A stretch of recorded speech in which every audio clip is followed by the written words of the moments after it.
Yüksək maaş, sərfəli şərtlər və sürətli sənədləşmə prosesi.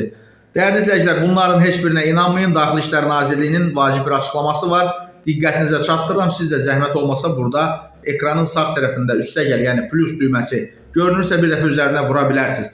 Daxili İşlər Nazirliyinin mətbuat xidmətindən bildirilib ki, saxta elanlara inanaraq xarici ölkələrə səfər edən bəzi vətəndaşların sənədləri əllərindən alınır. Onlar məcburi əməyə, cinsi istismara məruz qalır və sonda insan alverinin qurbanına çevrilirlər.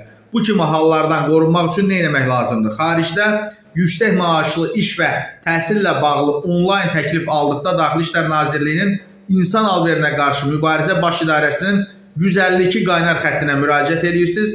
Məxfilik, konfidensiallıq təmin edilməklə ödənişsiz məsləhət alırsınız. Getmək istədiyiniz ölkədə akkreditasiya olunmuş Azərbaycan Respublikasının diplomatik nümayəndəliyi və ya konsulluğu ilə əlaqə saxlayıb elanın həqiqi olub-olmadığını dəqiqləşdirirsiniz.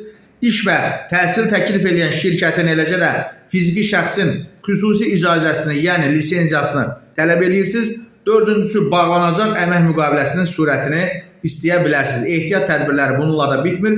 Ölkə hüdudlarını tərk etdikdən sonra da diqqətli olmalı, şəxsiyyətinizi təsdiq edən sənədləri heç kimə etibar etməməlisiniz.